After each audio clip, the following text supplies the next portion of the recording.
time. If you came into this room for the terrorism class, they're in 202.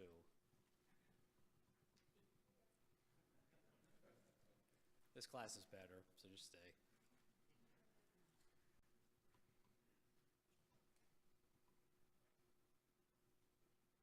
See, that's why we put it up on the PowerPoint.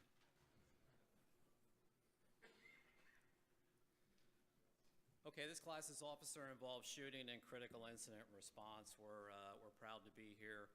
This is going to be about an hour of what Jimmy Gray and I do in a 2-day training for the Dolan Training Group out of Raleigh, North Carolina. So I'm not here to sell anything. We've done very well with this class, and the reason we've done very well is we take a different perspective on responding to officers involved in shootings. And typically, your OIS class is going to be an investigative class. It's going to be a class for homicide investigators or internal affairs investigators, which we get in our classes.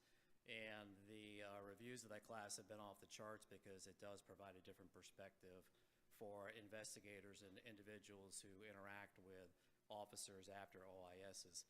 The challenge of dealing with an officer after an officer-involved shooting is that in most cases we're dealing with officers who work later shifts, we're dealing with younger officers, and they aren't made of the tough stuff that us baby boomers and Gen Xers are, or were. And many of them are leaving the profession, or they're carrying that trauma forward with them in their career, and it makes them bitter and angry at the way they were treated at their agency, so on and so forth. Those of you that have been involved in shootings, those of you that have worked with officers who are involved in shootings, it doesn't matter if it was 5, 10, 30 years ago, you see the look in their eye and it's as if they're reliving it. Trauma is a funny thing. You know, the practice of psychological sciences is only about a century old. We really still don't understand how the brain works and wraps itself around an experience like that. So what we advocate in our training is several things. One is that you take care of your officer first, and I don't mean take care of your officer by hiding facts or by betraying your public trust. What I mean is that you look at the studies and the statistics that show that the majority of officers, the overwhelming majority of officers, are going to return to work. The problem is if they're returning to work unhealthy, what have you accomplished? So we advocate working with your officers to help them return to work healthy. But even more advantageous is to start developing your people from the first day of hire for that encounter, which may never happen, but it will help them to survive the critical incident, whether it's an officer-involved shooting or a fatality accident involving a child or a fellow officer or so on and so forth. So our point is that by helping your employee cope with what they might experience, they'll have a greater capacity for surviving a critical incident. So I'm honored to be here. I know we're up against Simon Sinek, so the fact that we have a full room is something that I appreciate, and I'm honored to be here. So who am I? I'm Captain Brian Anavdi. I retired in January. And those of you that are in the room and retired, you know what I mean when I say this. On the 15th of every month at 0001, there's a drop in my checking account, and it's a great day for me on the 15th of the month, and I hope that all of you get there in your career. But if you don't get to the end of your career healthy and happy, then money's not going to make much of a difference. So my hope for you is that you're as blessed as I am in retirement. I have spoken at just about every major conference. I've been to IACP a number of times. I was a finalist, many of you don't know, for the IACP Officer of the Year last year. So I was proud to be up on the stage with people who I consider heroes. And all I did was create a unit at my agency in Indianapolis that helped officers and their families get through their personal and professional crisis. So that's my bio. I'm not going to go into it to a great extent, but I do teach for the Department of Justice Valor Program, and again for the Dolan Training Group, and then I'm also a consultant with Dynamic Life Recovery, and I consult with them when we're building a first responder program for mental health and addictive issues, which you'll see affect a good number of our people. Jimmy Gray is anonymously hiding over in the corner there. He'll come up and he'll finish this training and he'll talk about who he is. I'll just give you a quick intro. He's 18-year SWAT sniper with who was involved in 3 fatal shootings, but he'll get into his bio. And for purposes of the Dolan Group, we do co-teach that training. So you're going to get a condensed version. So if there's questions you have, we'll have a period at the end where you can ask questions. If there's something a theme we don't develop, feel free to ask a question or just email us or call us. We'll put our information up there. But what I'm very proud of, in addition to my work with IACP and the DOJ, is the fact that what we did in Indianapolis starting in 2010 was awarded the 2015 Destination Zero Valor Award. So occasionally I'll get people that will ask me for my PowerPoints and it's proprietary material, so I don't share it. But if you're looking for many of the slides you're going to see here today, if you do that, go to that website /wellness and look at the 2015 winners, you'll see Indianapolis. And there's a lot of materials. There's articles. In fact, we posted, I think, 5 different articles and brochures on the website attached to this class. So that's that. We also, the White House dispatched then Attorney General Loretta Lynch to Indianapolis to see what we do. So we're very proud of her visit. It was an interesting visit because she brought a lot of attention to Indianapolis. I will tell you that when I have people in my trainings tell me, we'd love to do what you did in Indianapolis, we just don't have the budget. I will tell you that even though we were a major city, the unit that we started in 2010, the Wellness and Development Unit, didn't have a budget until the Attorney General came to town. I think we all know how politics works, and so for the first 6 years of the program, we had no budget. We were selling brownies and cookies and calendars to fund this program. And once the Attorney General came to town, they couldn't do enough for me. And then, of course, I retire, so I don't get to enjoy the fruits of my labor. But part of the thing about the Attorney General was coming to town was to be able to discuss with her the consent decrees that cities like Portland were under, where officer-involved shootings had to be completed within a very short period of time, sometimes 48 hours. And she and I talked about this, and my response to her was, in Indianapolis, we don't even bother our officers for 48 hours, and we'll talk about that. We give them time for their brains to heal, because not only are they dealing with what happened at work, but they're also dealing with sometimes toxicity at home. I mentioned that many of our officers involved in shootings are young people who are married to young people, and their spouses, significant others, are telling them, yeah, I'm not on board with this anymore. I don't want to get those phone calls at 2 in the morning. I'm not going to have my kids lose their mother or father.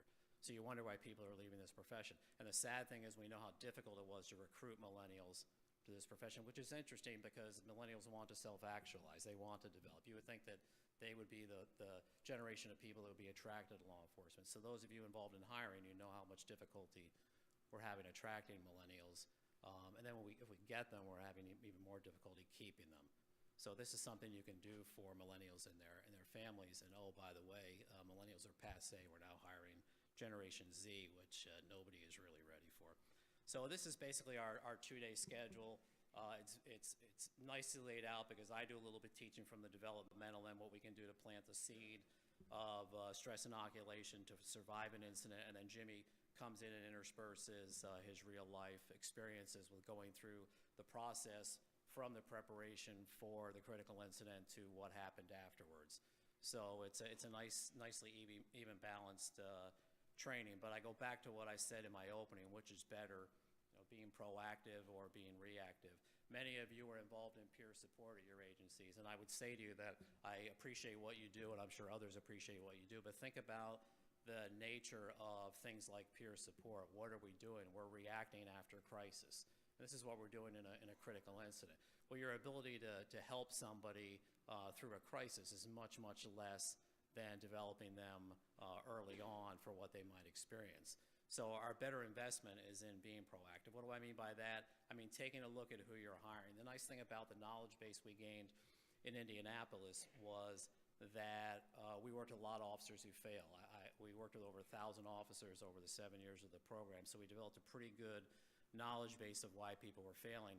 And many of us in our profession like to blame the job, the experience of the job, the trauma of the job, and there are real, look, there are disability filings all over the world for police officers who are involved in trauma. But I will also tell you that the greater number of disability cases can be traced back by clinicians to adolescent trauma, military trauma, so on and so forth, that we bring to the job when we're hired. So if we're learning why people are failing in this profession, why not extrapolate that information back into the hiring process? I'm not saying don't hire military veterans, please don't misunderstand me, but be ready with resources to deal with the baggage that people bring to the job, and we'll talk about that here in a little bit. So we combine healthy hiring, a focus on healthy hiring, with career development. Again, focusing on developing people, being proactive, but also maintaining that element of crisis response. And this is how you create resilient organizations and resilient people. So what are some impediments to responding to critical incidents? Well, obviously budget limitations. I gave you a great example of what happened in Indianapolis. What about leadership viewpoint? If the leader of your agency is somebody who's merely checking boxes, then you're not going to help your people long term. The investment isn't there. I can't tell you the number of times I was contacted by people, hey, can you come do some training for us? And as soon as I respond and say, hey, I'd be glad to come, I just need you to pay my travel. Oh, well, we'll find somebody in the area. And they find somebody in the area who does a talk on suicide prevention or whatever their challenges, and then they can check that box. And I don't mean to put myself out there as the expert that you should hire, but you have to have effective training, and you have to have people who resonate with police officers. I think we know that. The police officers aren't just going to listen to anyone who comes in. You have to have credibility, and you have to resonate with what their experience is. The union influence. If you're in a union state and you don't have your unions on board, then you're constantly in this tug of war. The union will see any type of response as an administrative program. Conversely, the administrators will see a recommendation for a program as a union program. You have to have all the people on the bus that need to be on the bus. Again, what are your response resources? I talked about peer support being a wonderful, courageous thing to do for your people. But if you're still putting your arm around somebody, 9 months after an incident, telling them things are going to get better, things are going to get better, then you're not being effective. You're really just enabling them, and you need to have resources identified, and you need to understand when to kick that person to the resource because you're not helping them. Staffing limitations, scope of supervision, these are things we deal with every day. So I'm just going to tell you a story, quick story. I was hired January 30th of 1984. I retired January 29th of this year.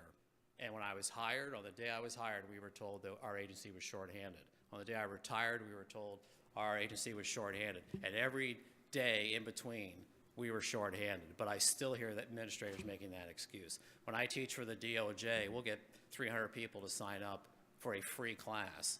About half that number show up. And the biggest excuse is, well, my supervisor said he couldn't release that many people. It's interesting when we have a line of duty death that we work creatively to allow everybody in the agency to go to a funeral by bringing in people to fill in, but we can't use that creativity to send people to training to help them survive their careers. So again, I'm tired of hearing that shorthanded excuse. Please come up with something a little more creative.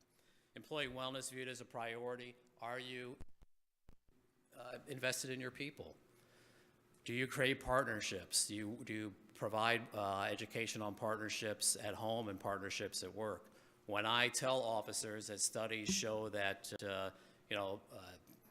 over 70% of police officers are still living paycheck to paycheck deep in their career, and that the majority would love to have some type of financial education because they're bringing that financial stress to work, administrators will tell me it's not my responsibility to provide financial training to my people. There's a lot of good free training out there too. There are groups that do free training and financial education. So again, is it the administrator's responsibility? No, but if that officers can't separate stress that's going on at home and they're bringing it to work, then it is your responsibility. Because I don't know about you, but as a retiree, especially now, if I have to call 911, I want the officer who responds to be healthy as opposed to someone who's dealing with drama in their own household or at work.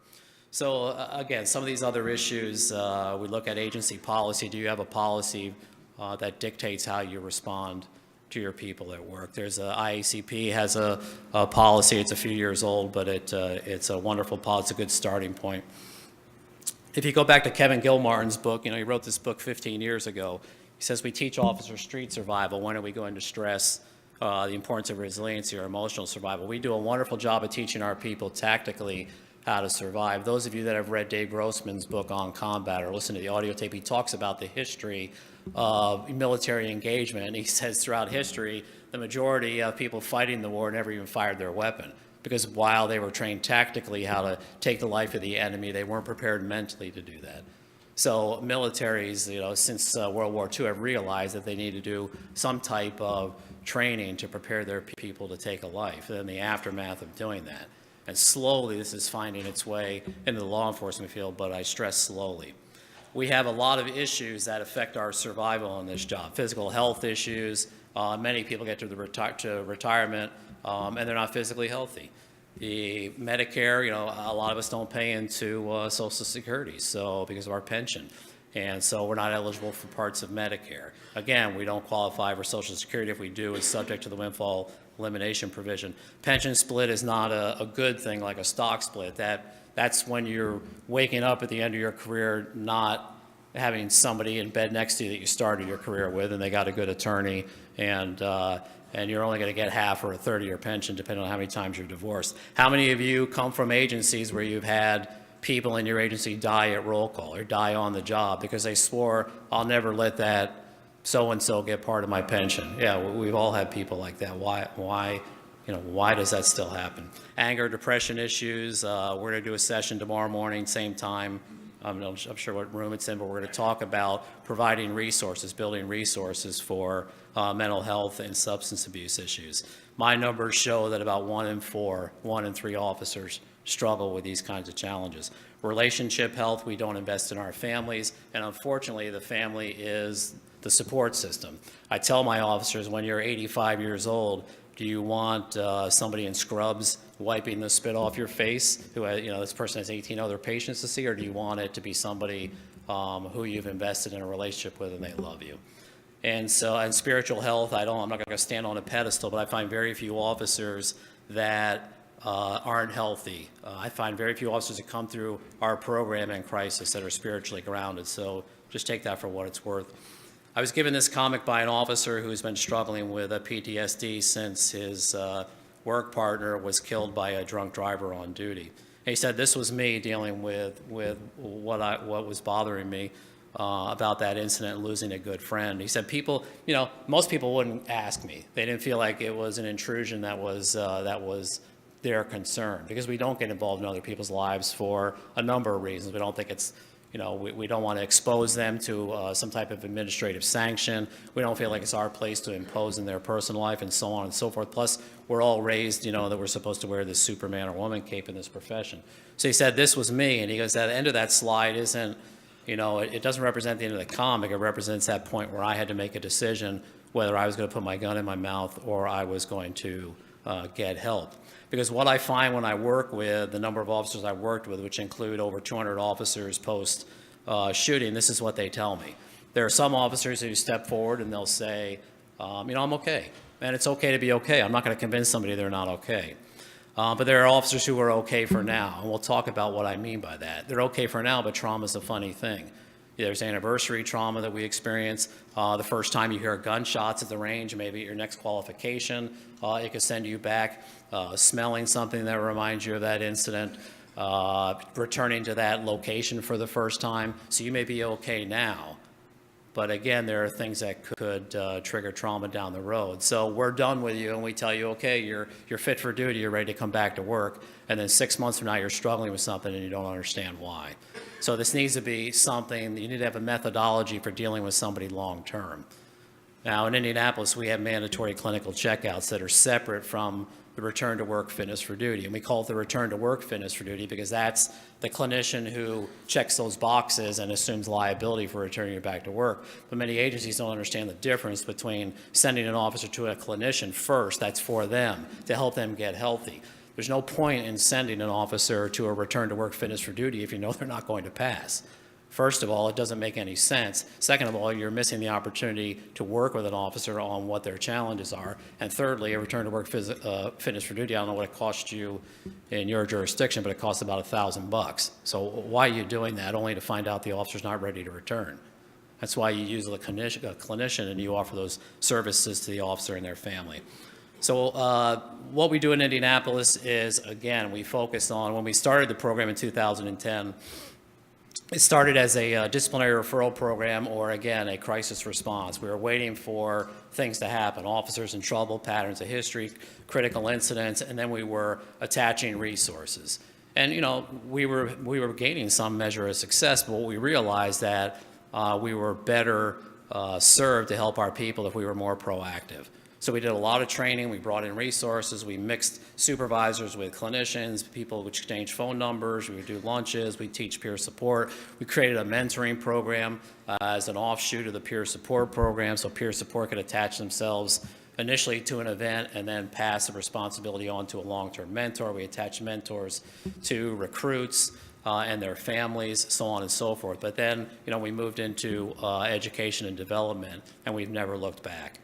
And I'm going to show you one recruit class, the 10th recruit class, which was sold to me as the most healthy class we've hired in the last 20 years. And I'm going to show you, when I surveyed them, what they told me.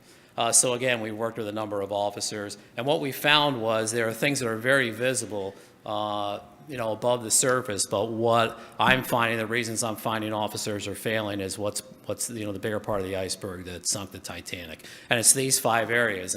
And what we deal with can fit into any one of these 5 areas. Addictive issues, mental health issues, general health issues, personality behavior issues like esteem, anger, narcissism, control, and then family relationship. And family relationship isn't last because it's least important, it's last because, again, that's the foundational piece.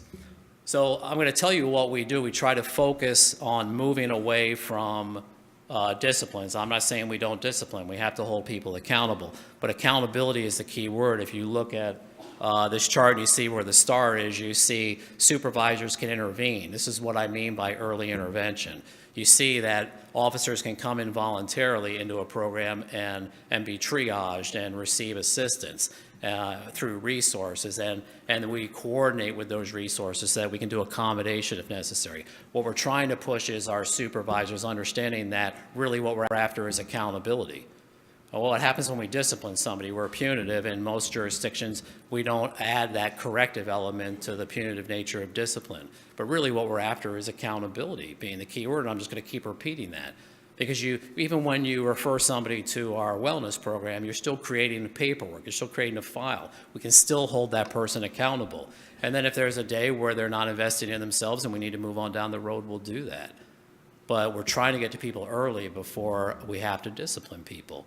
And you can still hold them just as accountable. And so it took changing the culture.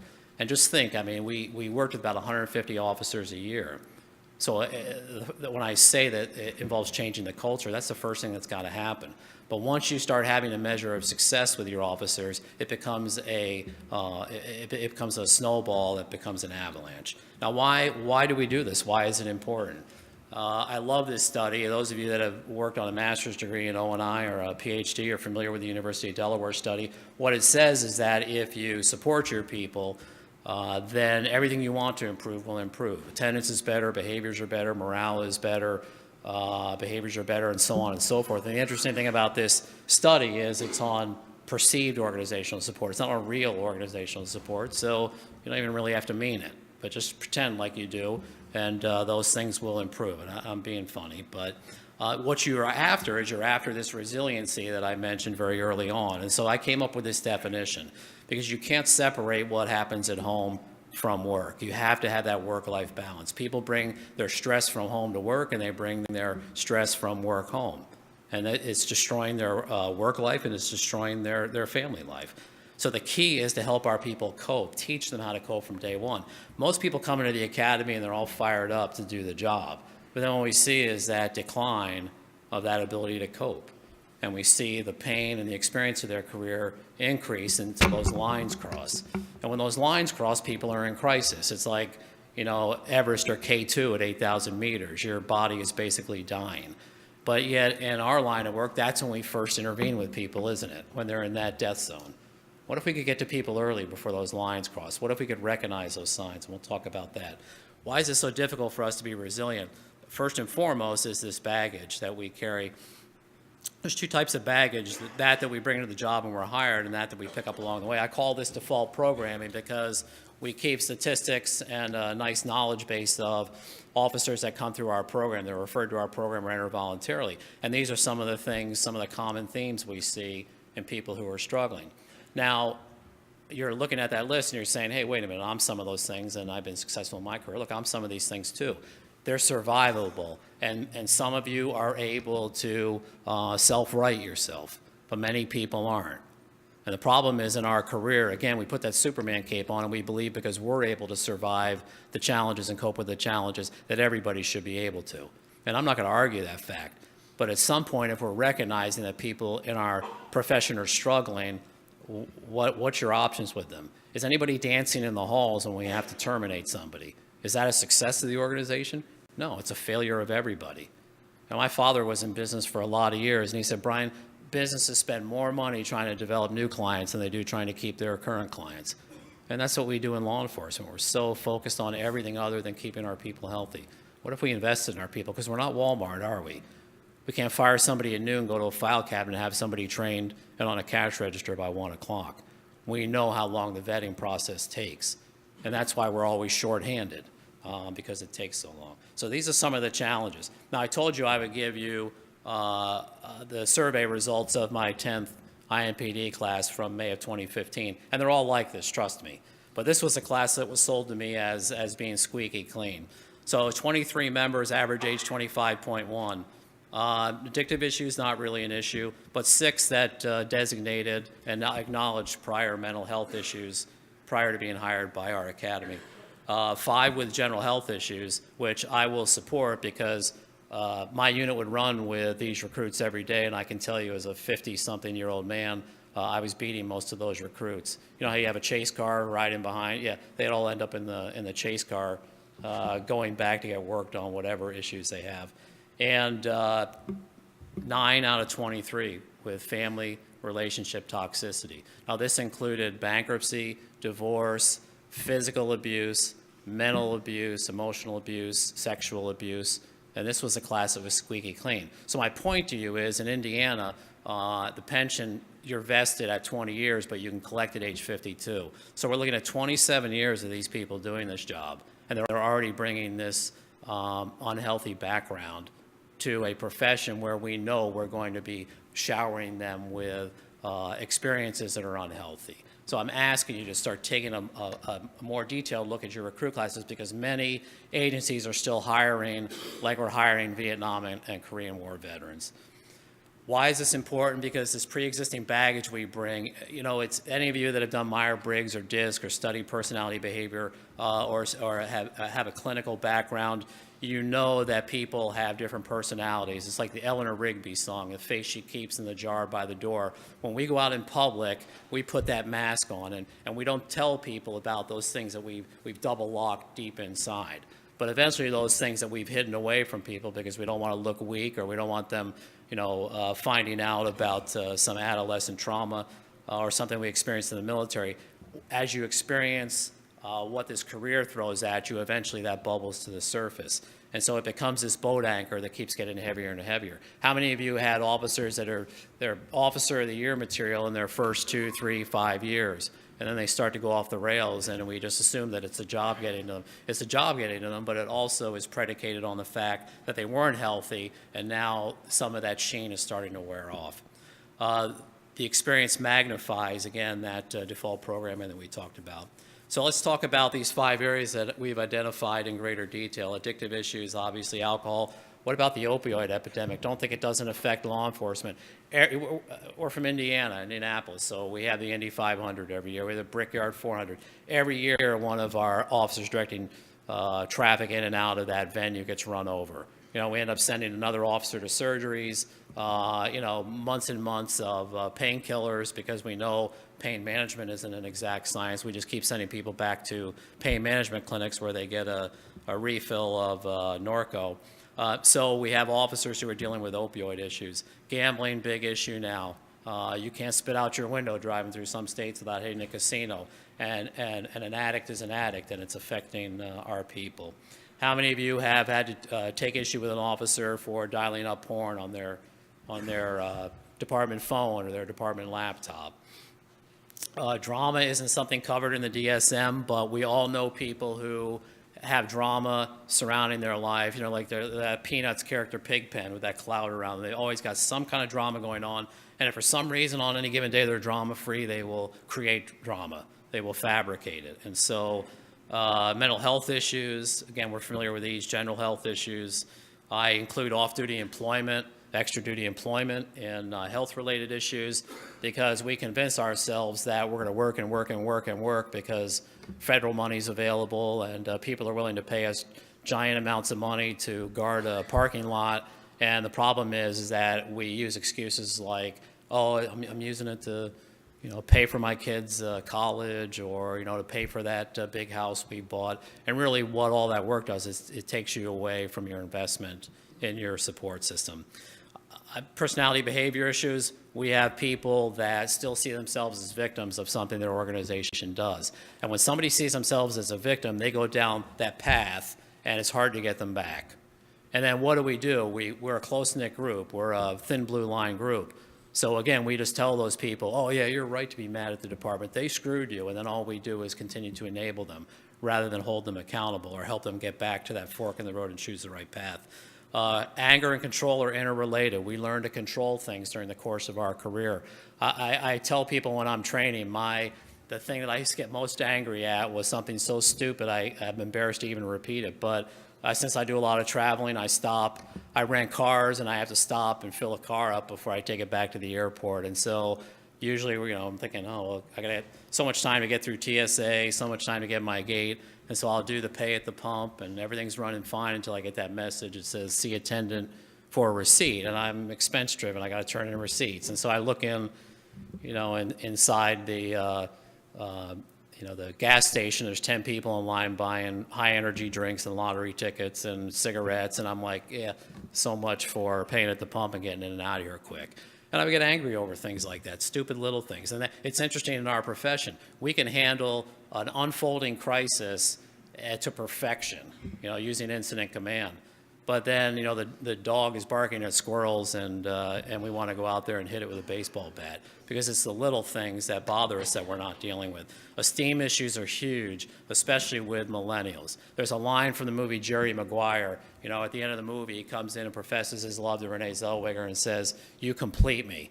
Well, just think about that. If it takes somebody else to complete you, then do the math. It means you're not complete. We're hiring people with esteem issues, and when their relationships fall apart, they don't know what to do with themselves. And this is where we're losing people. And it may have some things to do with the job indirectly, but it has more to do with the fact they've never learned how to be successful in a relationship, or they haven't learned how to love themselves. So you have to have resources, but you have to have people who are willing to acknowledge that they face challenges. And then we talked about the family relationship issues, which again, I include the financial piece. So here's just some stats from the officers that came through the program in 2014, about 150, 160. And you can see the challenges. And that's just 1 year. And we also looked at statistics from our EAP. We've sent over 1,000 people, either voluntarily or as part of this program, to EAP since the time we started this program. And their numbers show the same thing I'm showing you. Marital issues, depression, substance abuse. And this is out of the Dallas Morning News. And again, I'm just trying to relate it to those of you that might be saying, hey, this isn't my problem.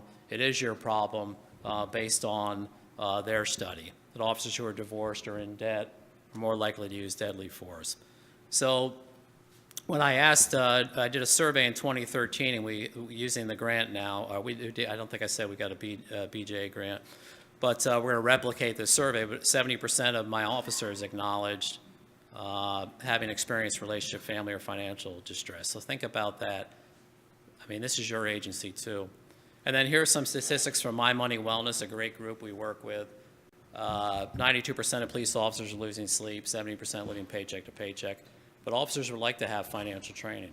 Prudential has a pathways program. They don't try to sell you anything. It's a 4-day program. They'll come in and do 4 successive Saturdays. They like officers and their spouses, significant others to show up, but just Google Prudential Pathways. All right, so what happens to this baggage? Well, it manifests itself in ways that keep us from successfully surviving critical incidents. How many of you have experienced or know people in your purview that are dealing with sleep disorders, weight gain, migraine, headaches, alcohol, drug use, self-medicating? Any of you on Prilosec, Prevacid for stomach issues, irritability? And my point in this is what I made earlier about surviving. This Grossman talks about filling the bathtub up and then having to pull the stopper because the water in the bathtub is your stress level. This is another analogy. How full is your cup? And this is what I ask officers when we triage them after critical incidents. And the ones that tell you they're okay, that's great. Like I said, there's nothing wrong with being okay. But they may be okay. They may be that one of those first 2 glasses after the incident. But then months go by or time goes by and things start to happen to them because they're not practicing healthy habits. And then they find that they're angry at the wife or kids, or they're not sleeping, or they're self-medicating, or so on and so forth. That's why we automatically triage our people with clinicians who understand them and have a great reputation, because we want them, even if they're okay, we want them to have a relationship with somebody, so if they experience something down the road, they've already met with Kathy. They've already talked to Kathy. They already have her phone number. So they're much more apt to follow up. The other thing is about 1/3 of those officers will return to Kathy with a family member, whether it's a child, spouse, significant other, to help them through what they experience, because don't believe for a minute this doesn't affect the family, especially nowadays with social media. If you got an 8-year-old with a cell phone, they're going to be engaged at school by people who are reading about the fact their mother, father was involved in an officer-involved shooting. So the family is not immune. So I asked another question to my officers about stress and the effect of stress, and over half said they've experienced stress, which is overwhelming. Not garden variety stress. Stress is just overwhelming. And the thing about overwhelming or excessive levels of stress is that it creates distress, and it's very damaging to an organization. So here's my 3 rules. Distress is immediate. You don't ever have an officer that calls you and says, hey, I'm going to have a meltdown Thursday afternoon about 3, so can you set aside some time for me? It's going to happen, when the foot of snow hits, or the Super Bowl is kicking off, or something is going on in your life, because I can tell you that from firsthand experience.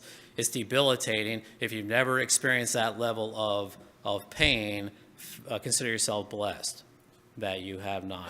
And it's deadly if left untreated. John Larned at the FBI Behavioral Science Unit, many of us have been to the National Academy and taken John's class. He tells us that every 18 hours, a law enforcement officer takes their own life. If we go back to badge of life, we have a little bit of a profile. Males, which dominate our profession, middle age, mid-career, single, again, attributing it to perhaps the family relationship dynamic. Here's some early warning signs from Kay and Barone. They're very good. They're very applicable, but this is what I found.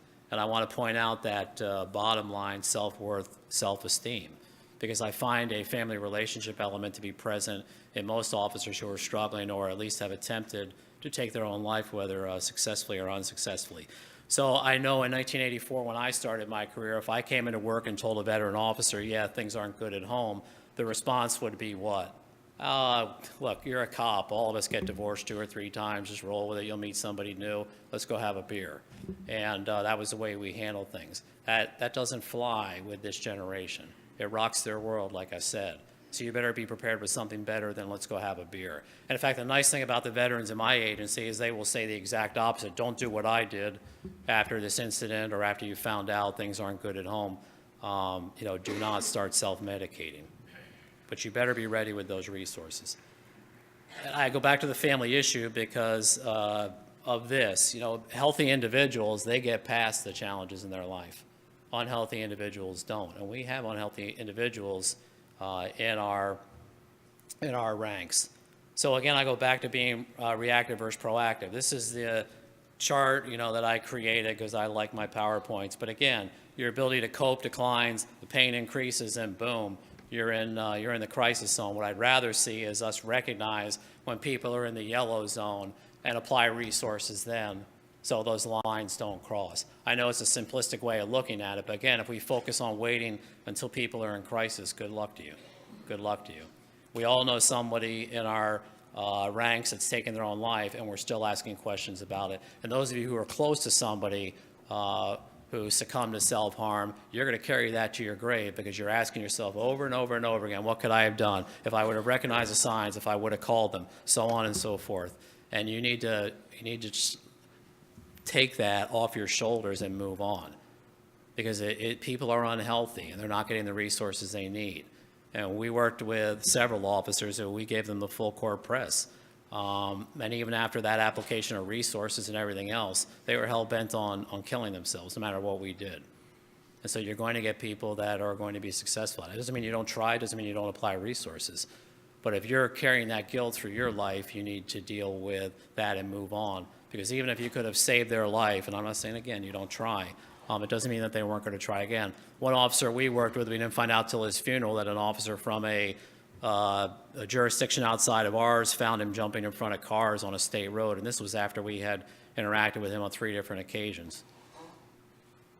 And so sometimes things happen that you have no control over. And early intervention is the key, and again, this is from the FBI Law Enforcement Bulletin. I know it's dated, but it was reprinted by Leeds in 2009. So when we suggest an approach, we're suggesting a holistic approach. It's great if you have some of these things, but it's great to practice all of these things. Wellness partners, confidentiality and trust, resources, and we'll talk about case management. But again, get everybody on the bus that needs to be on the bus. We have a great relationship with our nurse advocates and workers' comp. We can reopen old cases because we've had successes. We've saved them money. We've taken officers who are, that just keep costing them money year after year after year after year, and we go in and we case manage them and do the right thing, and it ends up saving the insurance companies money. So they welcome us partnering with them. I love doing trainings where all these people are in training because we can workshop it. Typically I get all law enforcement in my trainings, but then that causes you to go back, and then you've got to create those work groups when you go back. So if you're going to go to training, whether it's mine or somebody else's, please keep in mind that you're better served having all the stakeholders at that training. Again, building confidentiality and trust, developing resources, everything in these green ovals are things you need to build. If you have a peer support program, make it better. Add a mentoring element to it. If you don't have resources, professional resources, you need to investigate those. Family and friends in a support system, but a non-enabling support system, and then agency programs. And what I mean by case management is what I like to refer to our program in Indianapolis. We were like the P.T. Barnums of law enforcement health. We put up a big tent, and we invited people in who needed help, and we invited resources in, to match them to need. And, we had jugglers and animal acts and all those things, but we were the people that were doing the organization of that. My clinicians would case manage the clinical side. We would case manage the organizational side. And we worked together well as a team. The first thing we would do when we were triaging an individual would be to tell them that we made an appointment for them with EAP and that we needed their verbal permission to send a summary to their clinician. And then when they got to their clinician was going to ask them to sign a limited release so that they could communicate with us. I don't need to know their deep, dark secrets. I don't know the baggage they've been carrying for 20 years. What I do know is what kind of accommodation I need to make for them. And we were willing to do that. We were willing to do that. And that's how we work together. But again, even key to responding in crisis is employee development. What is employee development? Again, it's creating those partnerships. Why is this important? Again, it goes back to the University of Delaware study. It helps us guide careers, gives us value, shows the agency cares. It helps us attract quality applicants in a time when we're all fighting for that one good candidate. And then it helps us keep those people. What do I mean by developmental programs? In Indianapolis, we started one of the few formal mentoring programs.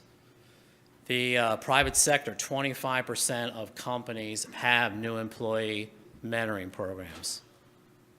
In law enforcement field, it's less than 1%. Why aren't we mentoring and helping our people survive their careers when we know what they're going to experience? Please keep a mentoring program in mind. So what do we do in Indianapolis? I put Iowa up there because I had a chief from Iowa tell me he was involved in a shooting back in my generation in the 80s. And he's involved in a fatal shooting.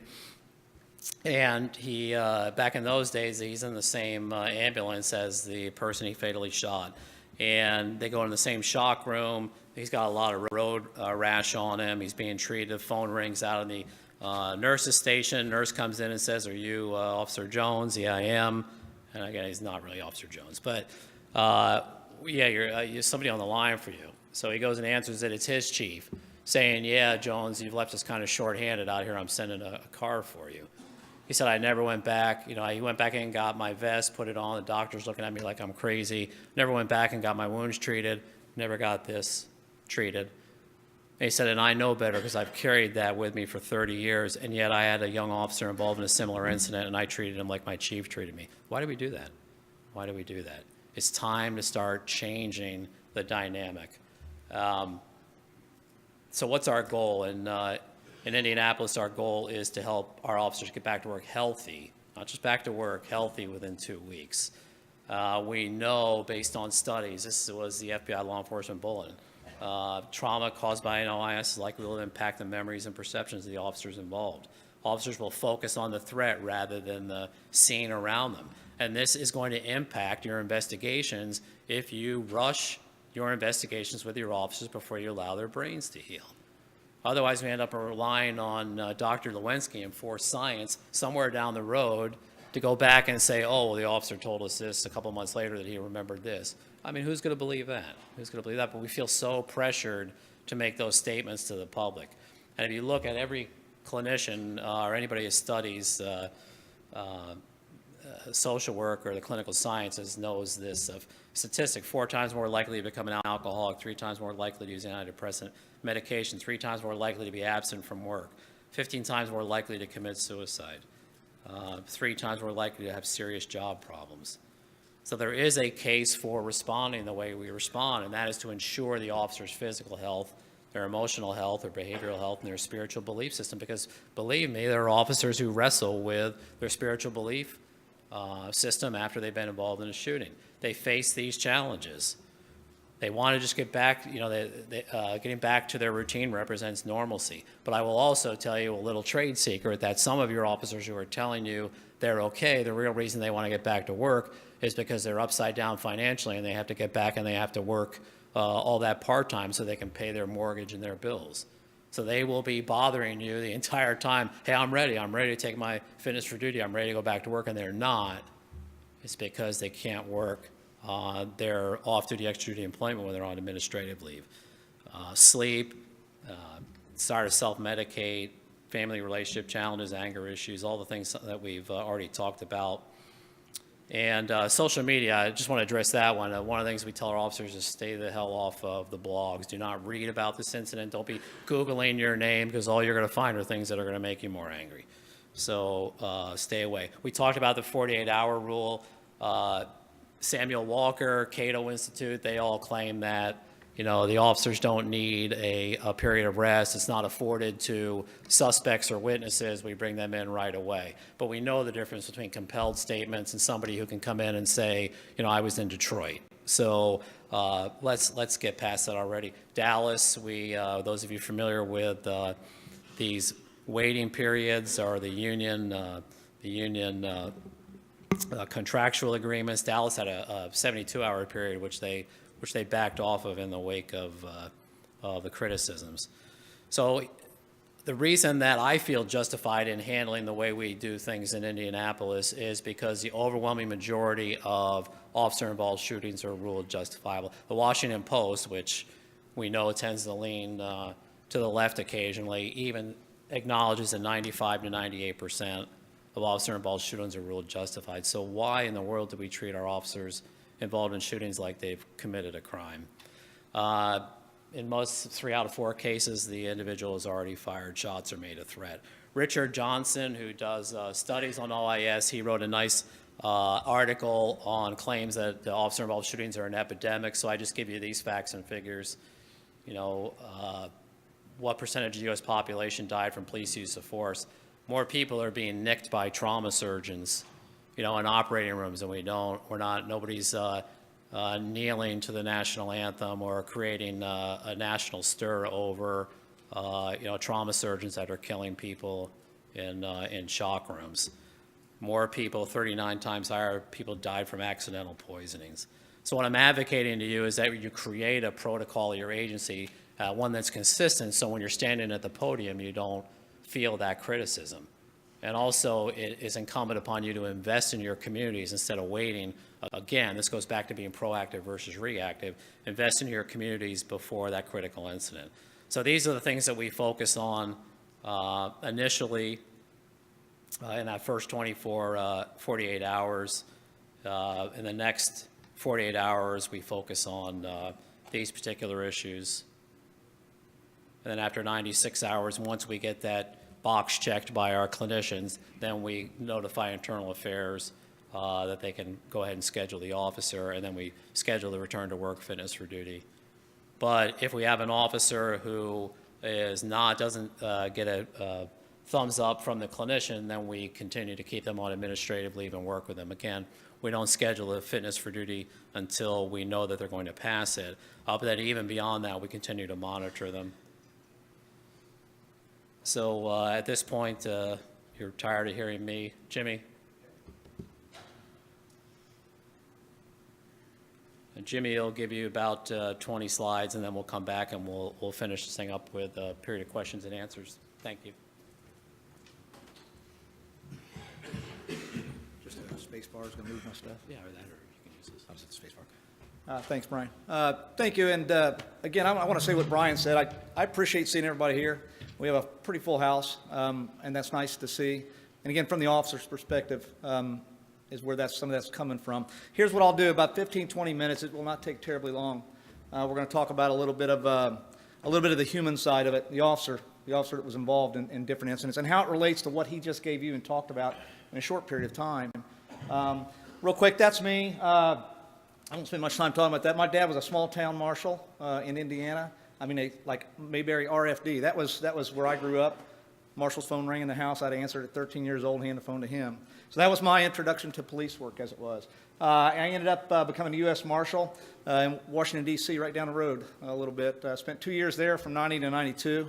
So I enjoyed that. And then I ended up getting on, was IPD back in the day, but IMPD in 1992. And I've been there ever since. I've been on the street. That was my time. I spent my time on the street on the near east side of town in a rougher part of the area, neighborhood. But I enjoyed it, and I was down there doing my business. I got on the SWAT team. I spent 18 and a half years, started in 96, and just left that a few years ago. So fairly well-rounded officer, fairly busy officer in a busy part of the town. And essentially that was that. So here's a few things that I want to talk to you. And again, as I talk, and it's not about me, let's be clear about that. It isn't about what I did. We won't even talk about the cases. And when I do talk about the cases, it's not the specifics of the case, outside of give the flavor. It's about those things before and after and during sometimes that the officer thinks about, feels, those emotions. How many people back in the day did you pull up next to your other brother officer in 1990 or 1980s and say, hey, I'm not feeling very good. Yeah, that didn't happen. That didn't happen. Does it happen today? Maybe somewhat more, but what does that take? It takes education. It takes educating our officers about what we do in this business that we do. And then when we specifically talk about officer-involved shootings, sometimes it's just changing the culture of what that involves. So where do we get our knowledge from? I don't have my glasses on, so I have to turn occasionally. Go back to your academy days, and you think, whenever you came through the academy, we have a mix here in the group. When you came through, how much did you talk about, when I say officer-involved shootings, I'm not talking about the event itself, the shooting of the gun, which may have taken 2 seconds. I'm talking about everything, which may have taken months or years in some cases, the processes that we go through. But think about how much specifically they talk to you about that. Usually it's not much. Where did you get that information? What, from the range? You get some of it from the range a little bit. You go to the firearms. And again, if you have a firearms program and you go and you qualify and you shoot your gun and you leave, I think we're doing a disservice to our officers. If we want those well-rounded, resilient officers, we should probably at the range occasionally talk about other things. And it doesn't have to be in depth. But if we spend a half an hour, hey, we're going to give you the process. If you get involved in something, here's the process that you may have to go through, the hoops that you may have to jump through. And it's important. It really is. And when you see my last slide, hopefully, and some of the people in this room know, you have been through some of these events, other critical incidents. This last slide, you'll see, and you'll go, yeah, That's true. That's true. So the knowledge base and preparing our officers for these events, your in-service training. I mean, and the beauty of this is the cost in some cases.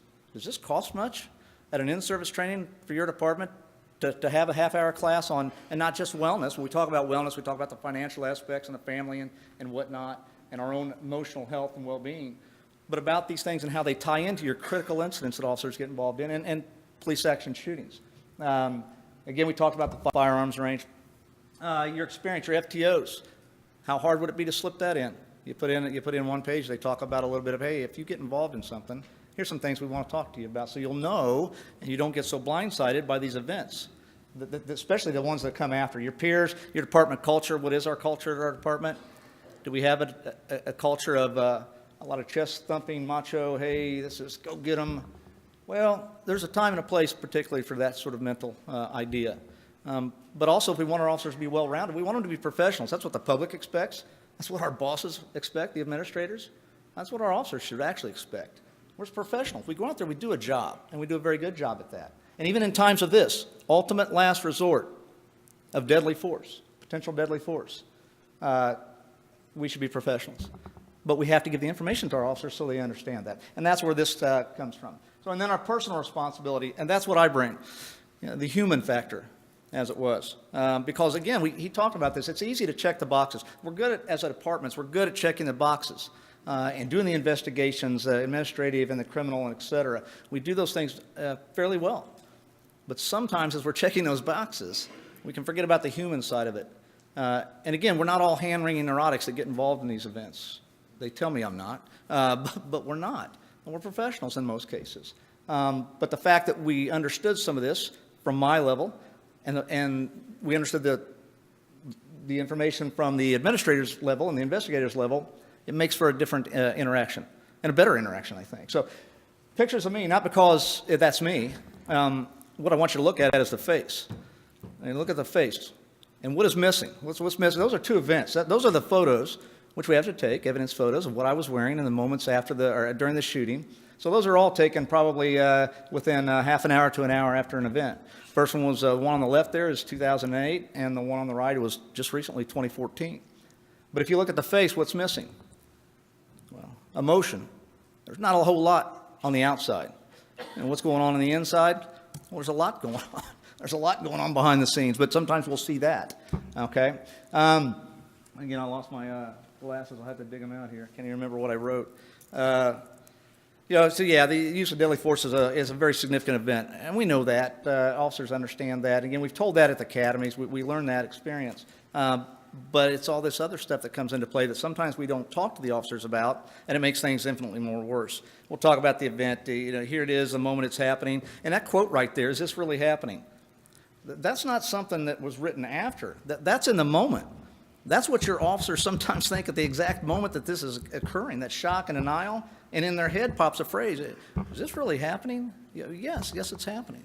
But again, these are all things that a lot of us have already learned. Grossman talks about this infinitely better than I do, but he is spot on also. He is spot on. This surreal, the different things that happen, the tunnel vision, auditory exclusion, things that the officers don't remember. They don't remember seeing, even though the video clearly shows that, well, yeah, it's right there. How did you not see that? Well, we know in some instances how those things happen. While we read Grossman, we understand how the mind, when it goes into that 90% that we're not under stress, that we don't know what the mind's capable of doing, and it begins to react that way. And that's where things go a little sideways with the officer, and they can't understand, why didn't I understand that? Why don't I remember seeing that? Well, you saw it maybe, okay, but your mind has just not had time to place it in there. Again, it comes back to the stress response, that's fight or flight. All these things. Again, we talk to the officers sometimes about that. We will talk about some of these mechanics. And we do a better job of doing that. Fine motor skills deteriorate. We always talk about that at the range. And we'll go through those things. But what that can do is it causes problems for officers. Even though we'll talk about it and we'll give them some of that background, when the event actually happens, there are other things that happen that we do not talk about. We don't present to the officers in any real fashion. And sometimes they're left without that knowledge base. They're searching for the answers of why did I do what I did? It says stunned right there. That's a good immediate reaction after the event. Minute after, for half an hour, 45 minutes or so, depending on the officer. It's almost as if you've been punched in the mouth. You got punched. You're trying to sort through the issues. And the whole time you're doing that, investigators are asking you questions. People are coming up to you, hey, you need to do this. You may not get the right answers back from your officers. And you may wonder why. Well, if we've got that knowledge base as administrators and investigators, and we understand what he may be going through, the trauma that he has just suffered, his mind, okay, maybe we'll be better investigators, and we'll have a better report and better investigation as this thing goes down. Winding down the moments after. Down here at the bottom it says, you may find yourself smiling or laughing in the moments, the direct moments after the event. Could that cause a problem? 2 officers involved in an event somewhere, an apartment complex on a hot July night. They end up shooting someone who turns out to be 17 years old, a member of the community right there in that neighborhood, and he dies as a result. And immediately afterwards, as other officers show up on the scene, the 2 officers directly involved, oh, the guy had a gun. He fired it at the officers. And the 2 officers that are involved turn, and they start to high-five each other and backslap each other with big grins on their face. That a problem? Oh, you bet. It'll be perceived as a problem. Is there a reason why they're doing that? Yeah, there is. You know why? They made it through. Oh, my God, I survived. It has nothing to do with the person on the ground. It has everything to do with the fact that, oh, my God, I've survived. But as departments and administrators, we haven't educated these officers, and not just the officers involved, but the supporting officers, the non-involved witnessing officers who were on the scene and saw everything.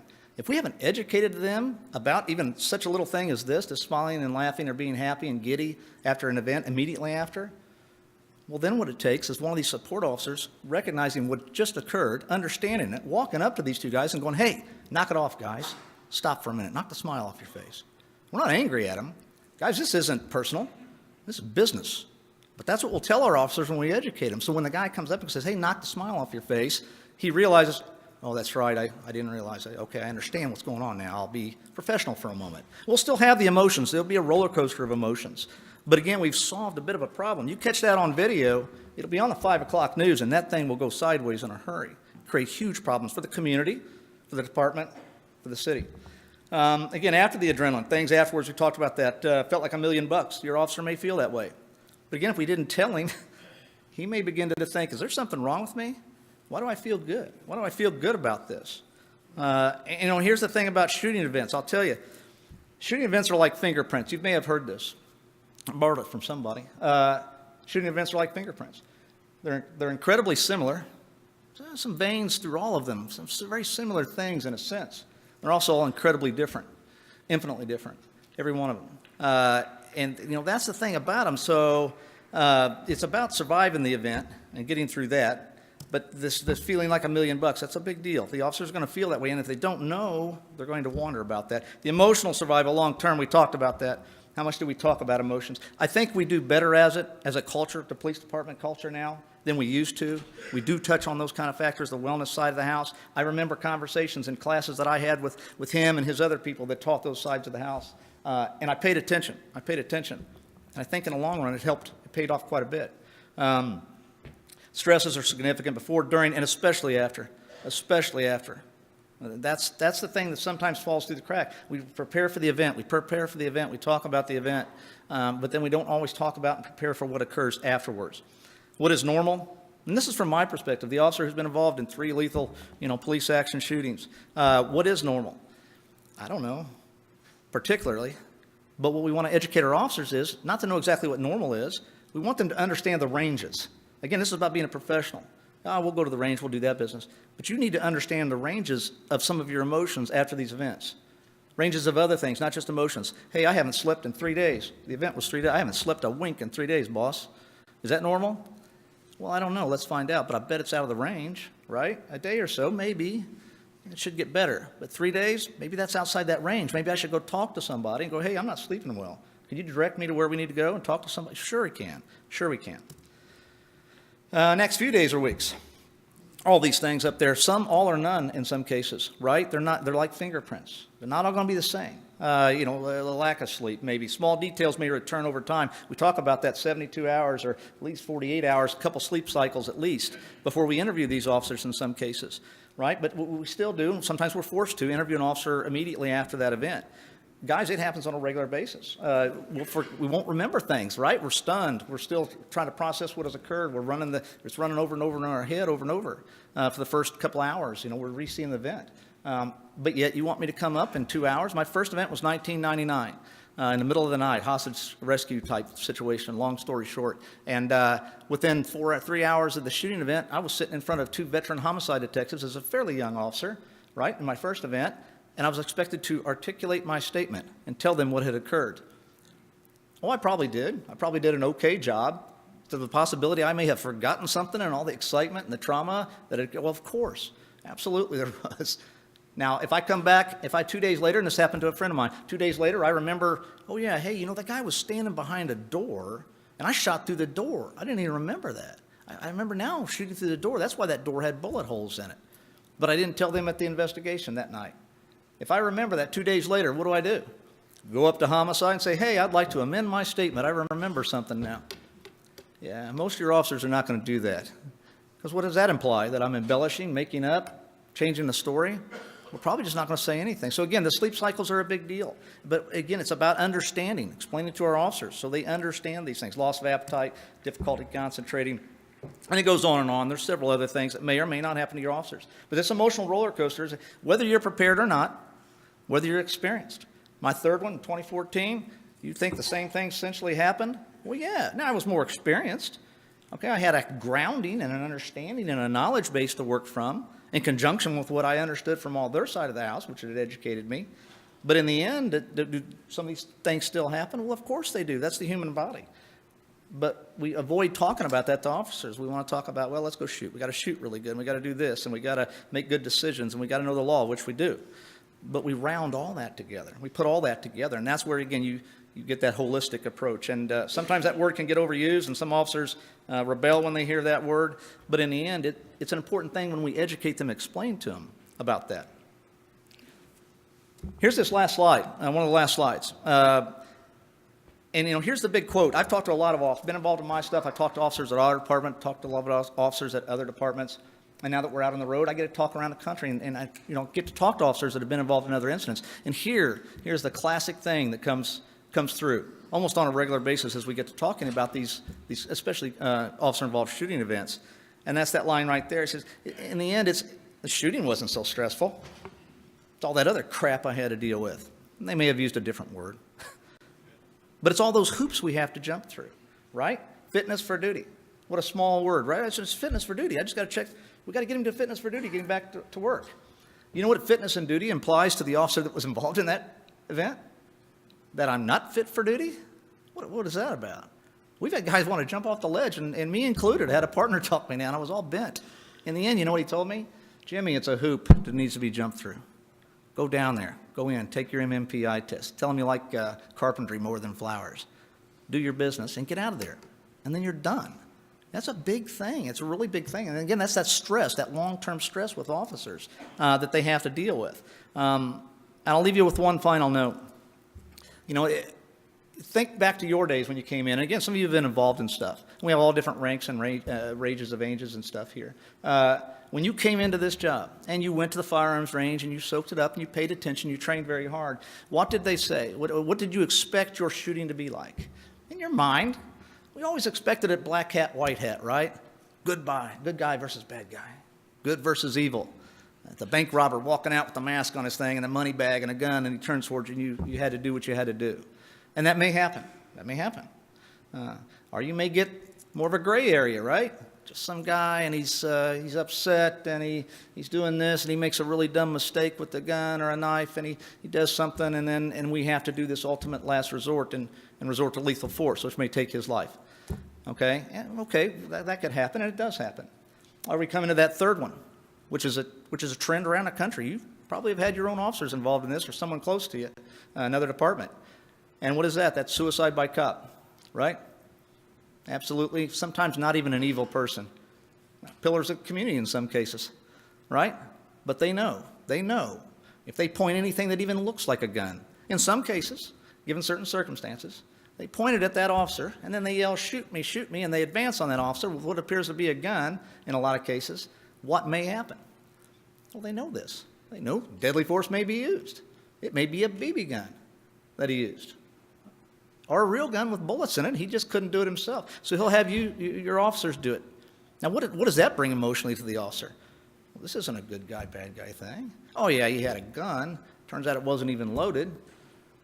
Or it's a little old lady that's 70 years old with cancer that can't do what she wanted to do to end her life, so she has the officer do it for him. And have we prepared our officers for this? Have we talked to them about it at the range, about that possibility, this emotional side of the house, the wellness side of the house, and prepared them in their own personal lives so when these events happen, they don't struggle, and they know if they do, they have issues about that, they can talk to their peers because they're educated or they're FTOs or some other person in the department, or they come to the wellness side of the house and said, hey, you got anybody, I'd like to go talk, not the fitness for duty side of the house, I'd like to go talk to what you have to offer again and talk to somebody and work through some of these problems. So I'm more resilient, so we end up with an officer that lasts longer on their career. And we don't throw away all that money that we invested in a great officer and then he decides in the end, I'm done, I'm leaving, bye. That's what the goal of this is. So thank you very much for coming. Give us one more minute, and we'll get you out of here. I know you want to get to your next section. Napoleon said a leader is a dealer in hope, and we're all leaders in this room regardless of what your rank is. And my hope for you, I've interweaved into this Chinese proverb. I want you to go back to your agencies or go back to what it is you do and plant the seed of a tree whose shade you may never sit under, but you'll leave your organization better than you found it. People are always asking me for resources. There's some on the back table. Serve and Protect is a great organization. Safe Call Now. Again, visit the Dynamic Life website. Richard Gerling teaches mindfulness. It's a wonderful program. Olivia Kavitney has a company, Yoga for First Responders. She works with many police academies. I mentioned the Prudential Pathways program. There's all kinds of phone apps. Use your phone for something other than things that take you away from your health. There are contact cards back there if you'd like follow-up information. Just please fill that out or leave your business card on the table and I will get back to you. We do have 3 classes that are upcoming. You just need to visit the Dolan website. My information, Jimmy didn't talk about this, but all his years in SWAT and working at the range, he's created a device that will help you keep your trigger safe, and it's called Trigger Safe. So talk to Jimmy if you're interested in that product. I'd like to thank my friends from 255th session of the NA for being here, Steve and Mike, and if I miss somebody, I'm sorry. And for you, sir, who was nodding affirmatively during our entire presentation, because as a presenter, I always focus on the people who are giving me a positive vibe. I have a patch for my agency I would like to present to you.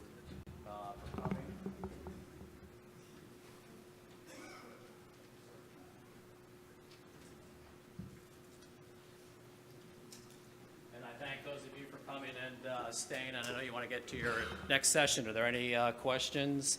We'll stick around afterwards. Yes, sir.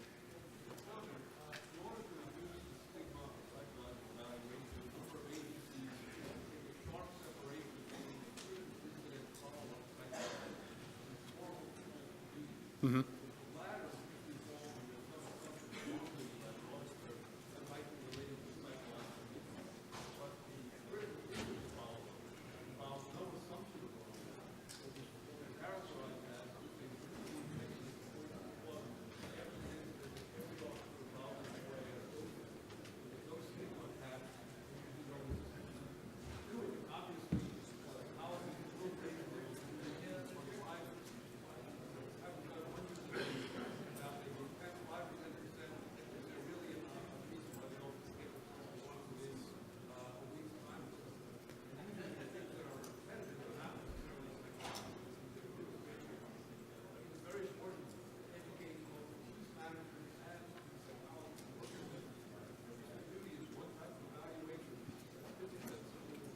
And what agency are you with? Okay, and are you doing that education of your officers and, okay. No, I like that. I appreciate that, and I think that's very helpful. And education's a big part of it. We created a video for our officers to explain exactly what the fitness for duty would involve, because the language you're given in the release you signed, Jimmy will tell you, it makes you, it's very upsetting. The release you have to sign when you don't feel like you've done something wrong. Were there other questions? And we'll stick around until the next person needs to set up. But thank you very much for your time.